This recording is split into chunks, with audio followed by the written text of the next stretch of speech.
Hello, this is Coach Mike from winningstockcoach.com. Gonna start in with our market overview for this upcoming week, beginning Cinco de Mayo, May 5th, 2014. We've been talking for the past few weeks about this consolidation that's been happening, and we were talking about really the higher probability trade opportunities that would come if the week would close above the consolidation range. This would be also called a consolidation range breakout, or a range break as some would call it, but to help you identify with the term. Now, as you can see, even though just barely, the S&P 500 or SPX chart did close on Friday above the consolidation range. What I would look for with that is for the chance at continuation, whereas your stop on a range break type trade would also be the range break value that was broken. So for the S&P 500 now, if we can use a stop at 1878.04, which was our weekly close from March 3rd, we could use that in facilitating our likelihood of higher probability trades on the stocks that we watch and like to trade, S&P 500 stocks. So in using that, we need to identify what it's done, and hey, that's what we do here with our market overview video. We don't necessarily try to predict what it might do. We don't want to be on either side. We're not bears, we're not bulls, we're market neutrals that like to trade what the charts tell us. And in that, we can clearly see the chance at momentum style trading that may come with even more important than the momentum style trade is the low risk of the stop point. As you can see, the stop point is barely below Friday's close. So by using the S&P 500 to coincide with many of the charts we trade, getting that good look there and understanding the minimal risk in a trade at this point is what's going to be very, very important for us. Now we're going to take a look at the daily chart for the SPX. I'm looking at a 1-year daily here, and these dotted pink lines or purple lines. This is the channel we've been following. This was the QE3 channel, and it had held really well if you follow it on the weekly chart, but I don't want you to pay much attention to it here on the daily because it will look a little messed up and kind of mess you up. So let's exclude this for now, and let's look at our Fibonacci extensions, okay?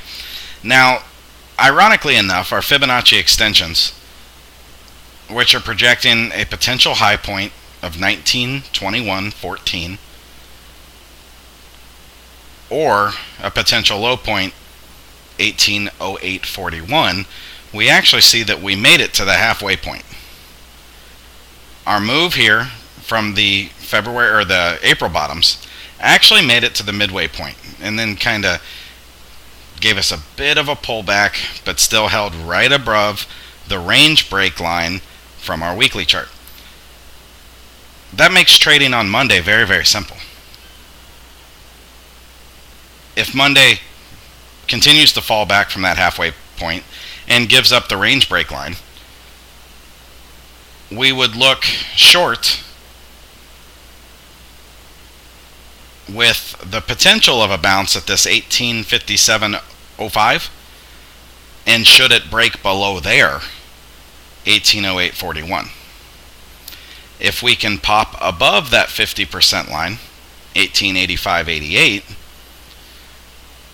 we're going to have a lot more confidence using the 1885.88 as our stop point to at least get up into that 1921.14. So it's a really simple type trade plan / explanation that'll coincide with many of the stocks that we're watching. But in using the indice charts to stand hand and foot with the stocks that we trade, we find a lot of reliability based on what the indice charts are doing, especially when trading positive beta stocks. So, very, very important to have an understanding that Friday kind of left us in almost decision land. And what I mean by that is on the weekly chart, we got the range break. But Friday as a day itself left a little bit to question. Whereas Monday, tomorrow, we should find an answer to those questions and really get us on our way to the direction we'll be trading. Thankfully, because we've waited for this point for 10 weeks now. For 10 weeks, we've seen the market consolidate in that consolidation range. And right when we thought it was giving it up, right here, remember, we had a smaller end of that range right here. So when we gave it up here, it turned right back around on us and came back into the range. So it's been a little bit tricky. It has been a little bit tricky. But we've done pretty well in our target points. So these are all points that you'll want to kind of make a note of and follow along with, because you will see that most of the charts you're trading are going to coincide with it.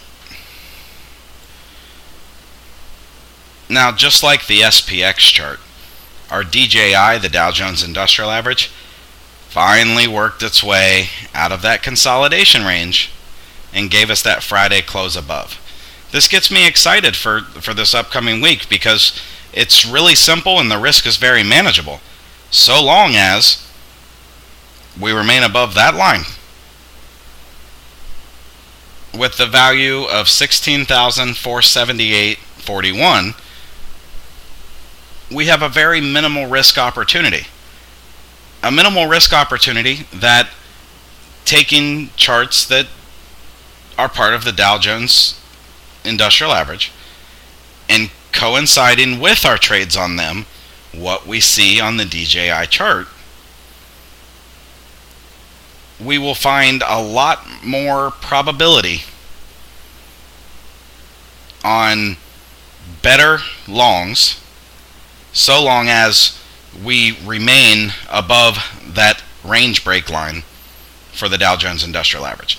Really, really simple type trade to kind of imagine. You know, your Visas, your IBM, your Goldman Sachs, these type charts are going to coincide. They're positive beta stocks, part of the Dow Jones Industrial Average.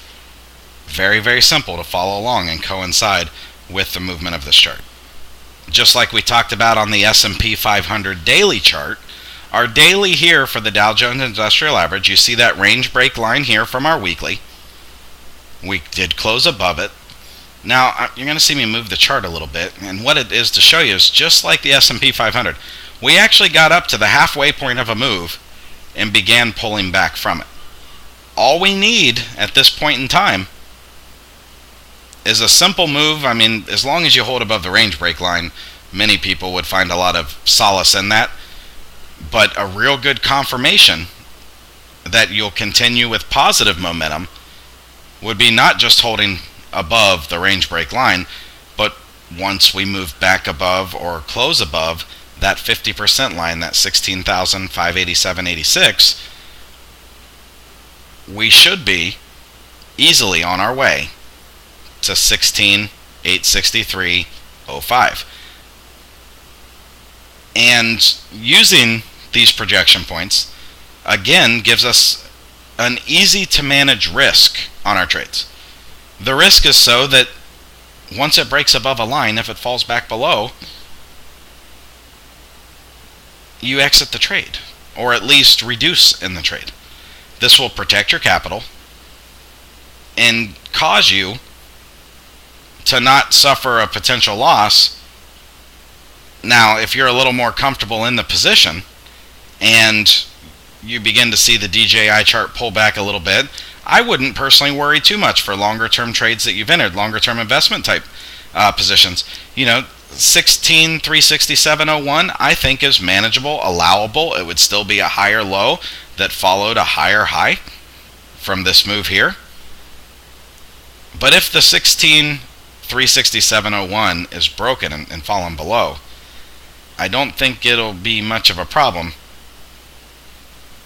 to identify well before it hits 15,384.07 that we're going to go down, and you don't want to be holding for that with your Dow Jones Industrial Average charts that you're trading.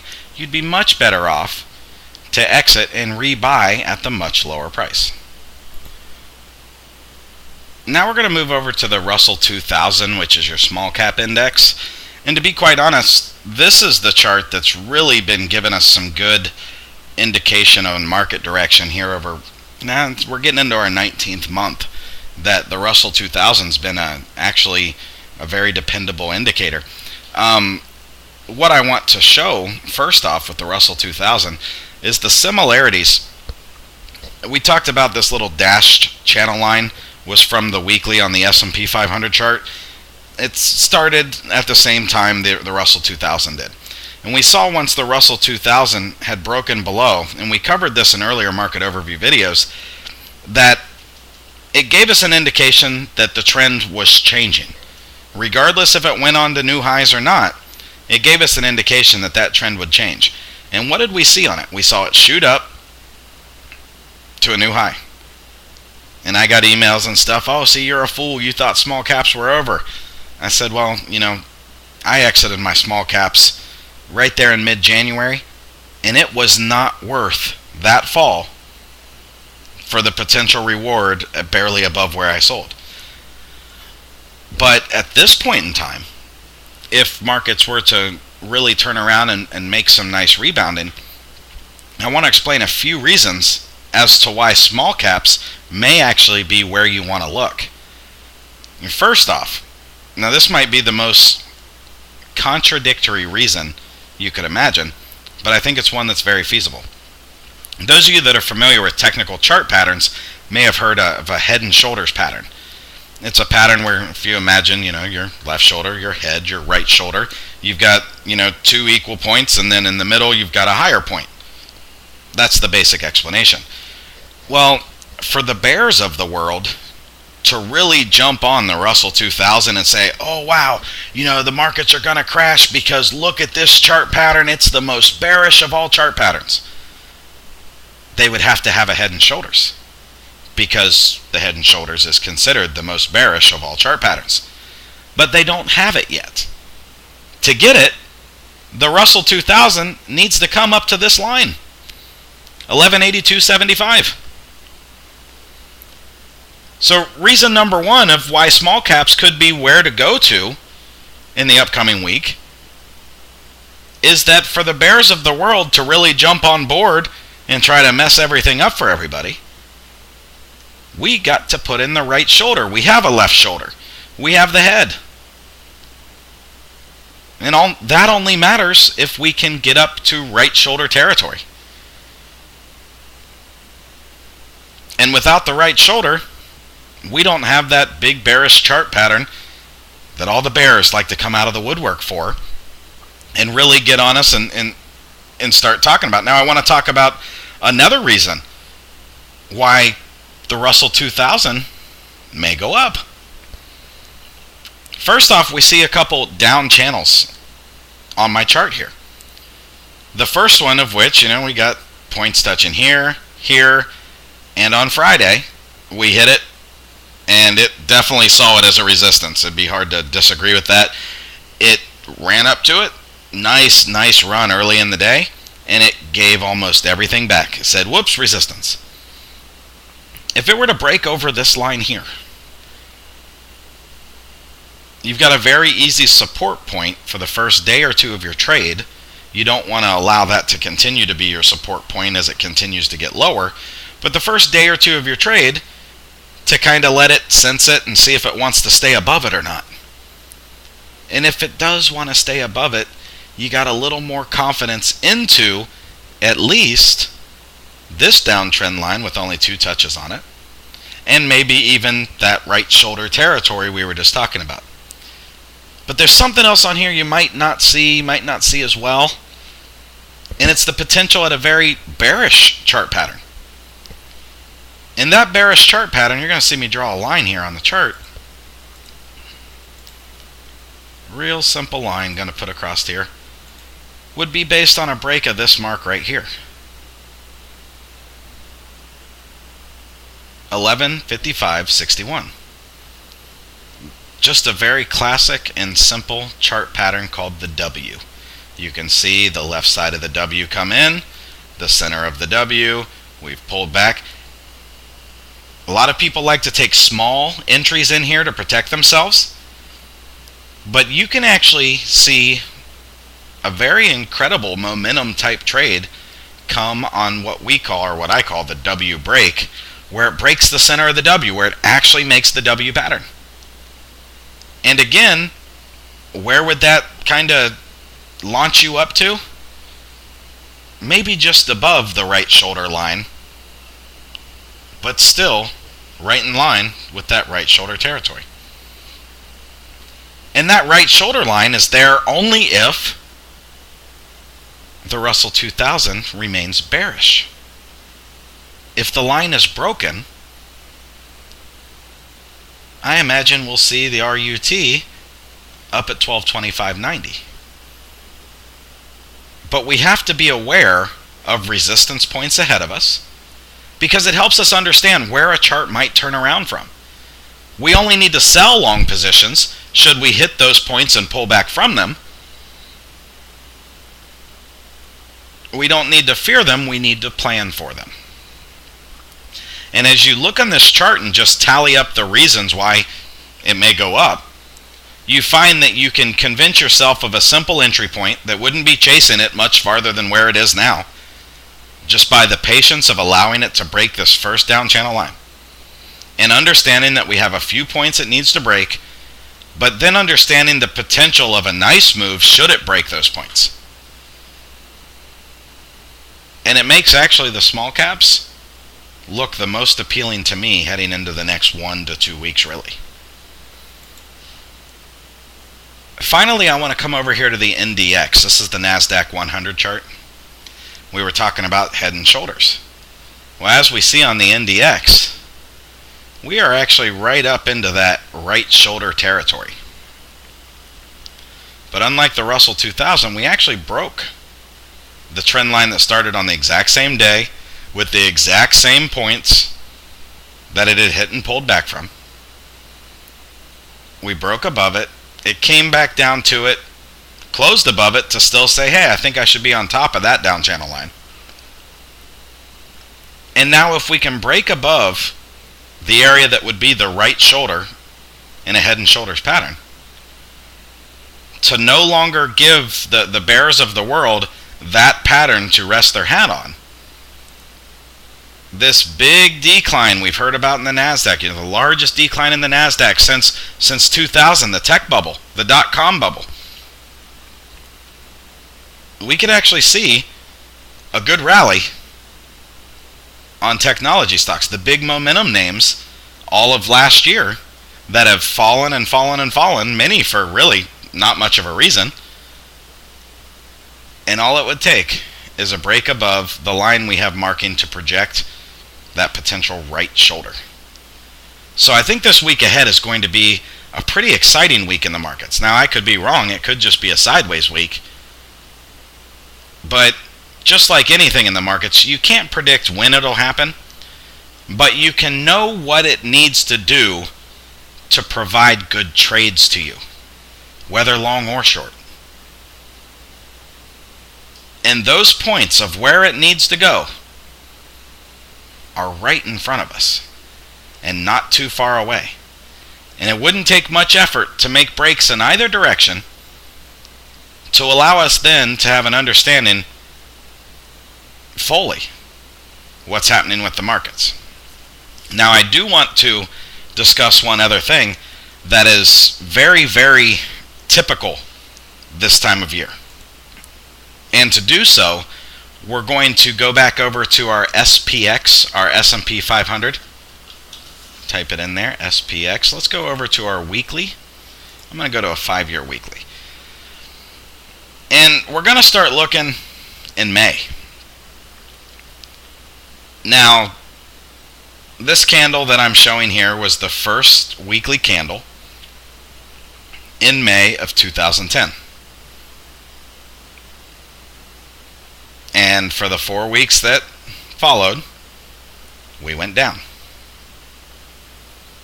When we come over here to the first weekly candle of May, we're now May 2011, the entire month went down. Now we're going to go over to where May 2012 is. Our first weekly candles, and we went down. And we're going to go over to May 2013, which was actually the late bloomer. This one started 2 weeks late before it actually went down. And what I'm alluding to is, even though we may get 1 or even 2 weeks of good solid market moves, something that is very, very typical to see each year in May, it's so typical that there's an actual little, I guess, just saying that people have called sell in May and go away. All them rich folk that are dealing in millions and millions of dollars per trade, not the average Joe trader, they get to this time, and we also call them the summer sell-offs. As you're leading into Memorial Day, you see declines in the market, lower volume through the summertime. Why? Well, all the rich folk, basically, they sell in May. They go to the Hamptons, and they come back for Labor Day. It doesn't mean there's not good trades and good investments to be made during the summertime. What it typically means is those sell-offs that occur at that time of the year, each and every year, tend to bring the markets down.